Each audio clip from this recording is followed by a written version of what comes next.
Welcome back to my Japan diaries. So, as soon as I woke up, I got ready and headed to the Fushimi Inari Shrine. Now, this is like a landmark, a very famous place. So, I really wanted to see it, but I didn't really have a lot of time in my like Kyoto schedule. So, I woke up early, like people suggested. I think it was like 7 ish. I would say even say I think I left around 6 anyways. So I got there around 7:30 and it wasn't too crowded. You can see that there are some people, but it wasn't super crowded. It was very beautiful.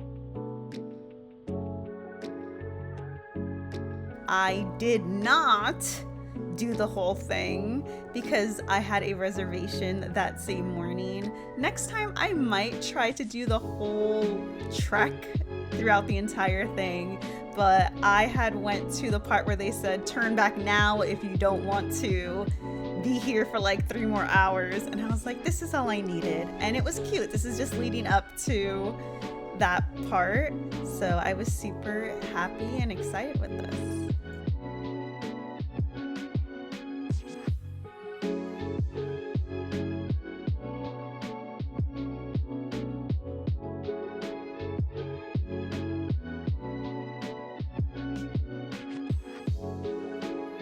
So when I thought of Fushimi Inari, I thought of like all the gates.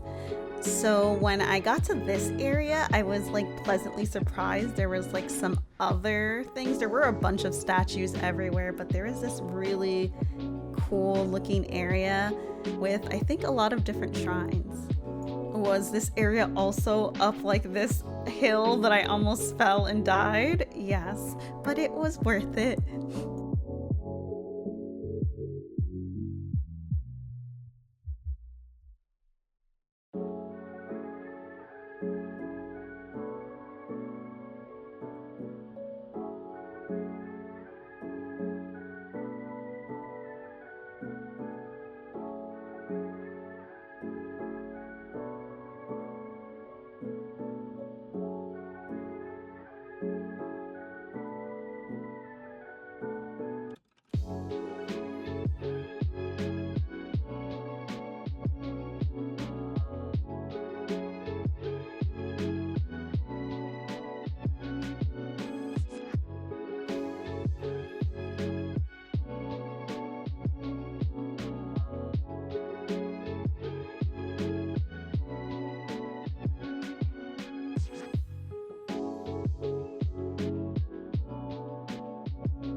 So after the Inari Shrine, I had to make my way all the way over to Arashiyama.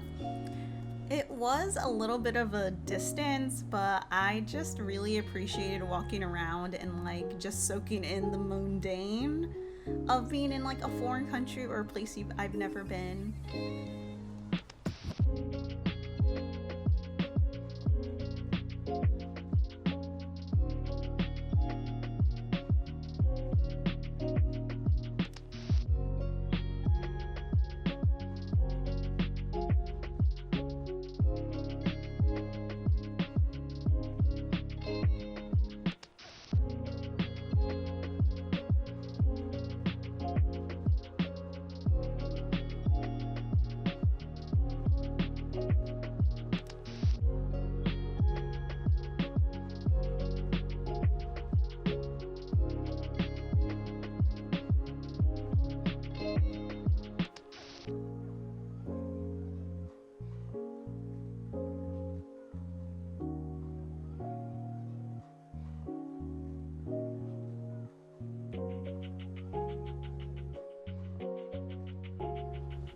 So when I arrived in Arashiyama, it was still early, but it was so beautiful. They have like a huge river, they had all these mountains.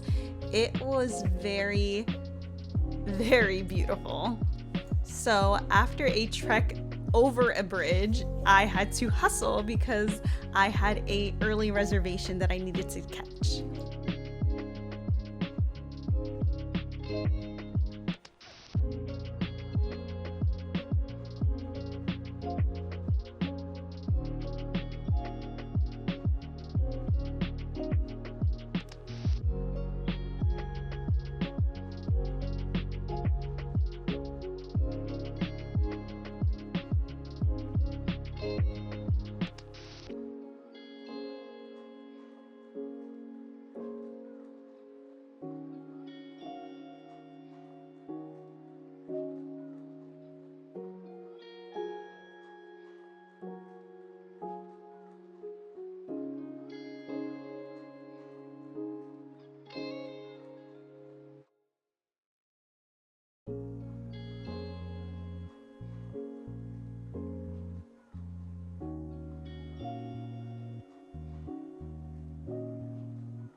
So I finally got to my early morning reservation at the Itsuki Chaya restaurant.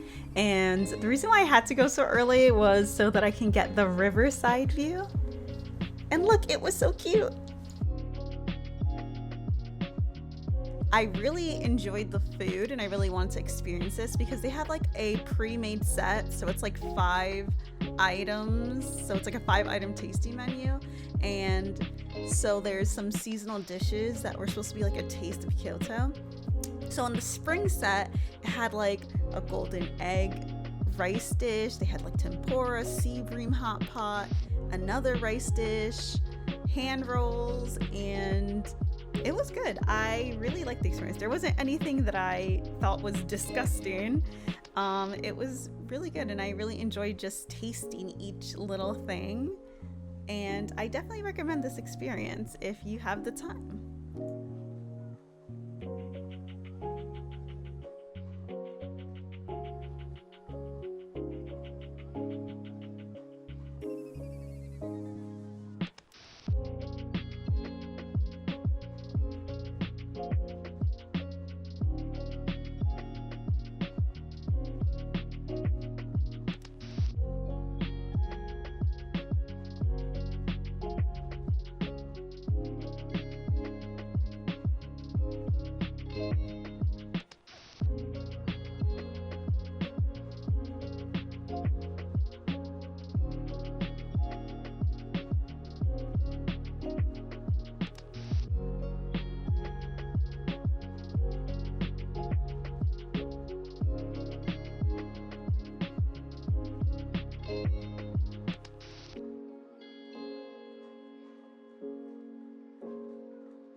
So after eating, I decided to explore Arashiyama a bit more.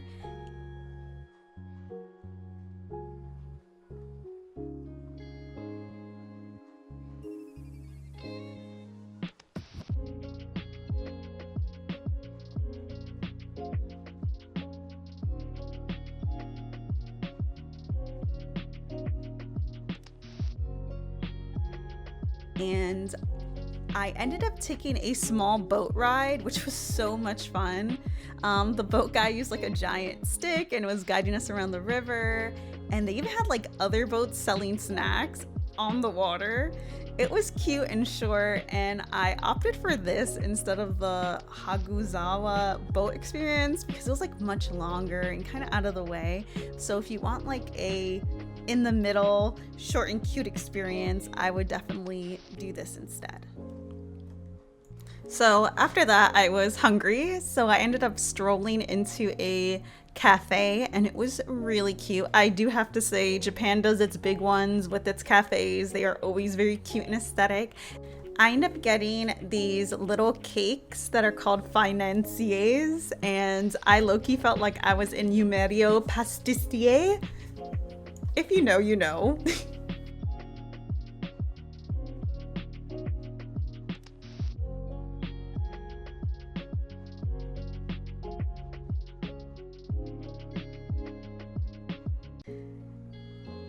Now, after eating and exploring, I decided to do the Japan must do, which is to wear a kimono or rent a kimono.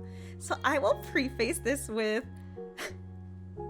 I did not have the greatest experience, and it was for several different reasons. One being it was like the hottest day of my trip. It was so hot, and if you know, kimonos are a lot of different layers.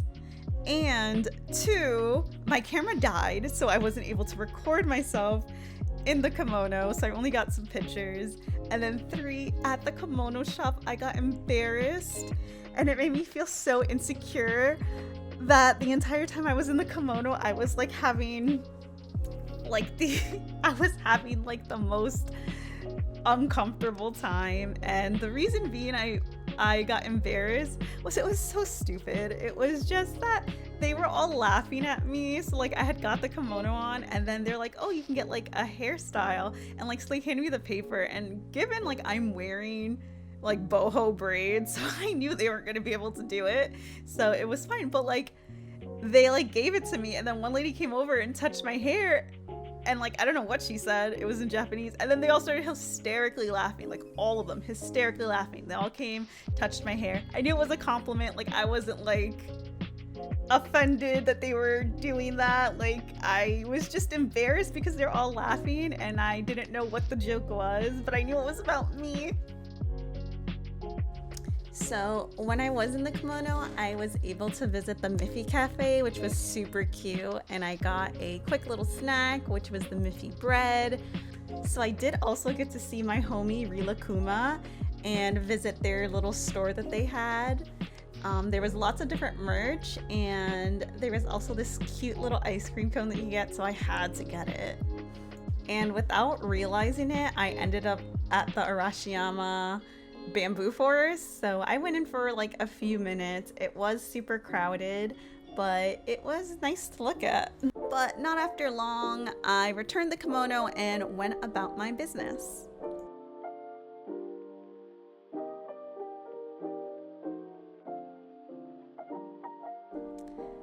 Now, fast forward to the next day, because this vlog actually spans across 2 days because I explored so much of Kyoto, so I wanted to put a lot of the things I did in Kyoto in one video.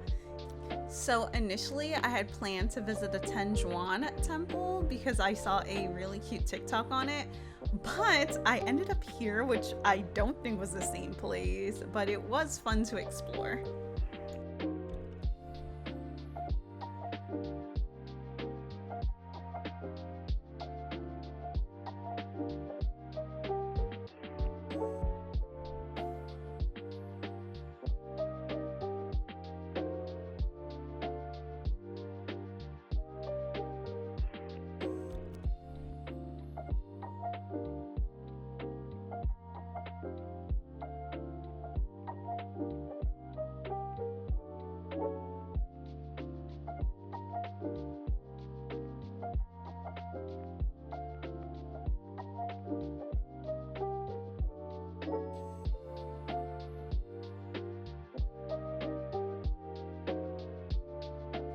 Eventually I found where I wanted to go, and it was beautiful.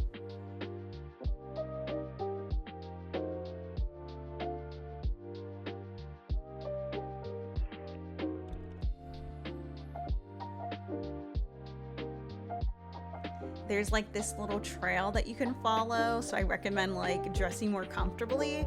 And I saw like koi fish, I saw a little waterfall. It was very serene.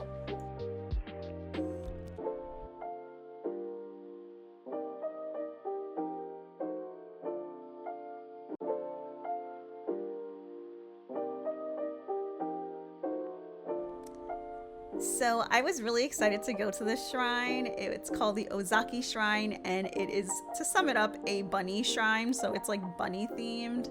There is a very historic and religious backstory to this temple. It's not just a bunny shrine. I went there pretty early, and I was like the only person there, and it was so cute.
I bought bunny keychains, bunny fortunes that were in the shape of bunnies. I even got a Gaussian. Now, after this, did I realize later that all these bunnies actually represented fertility, and I was leveling up my fertility by engaging with the shrine? Yeah, but you know, we all make mistakes.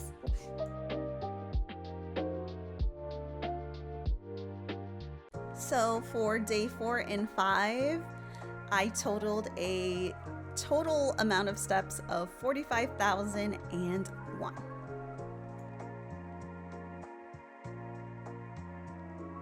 Thank you guys for watching another of my Japan diaries. I still have a lot more. This is kind of the halfway point of my trip, and I visited a lot more places, so stay tuned.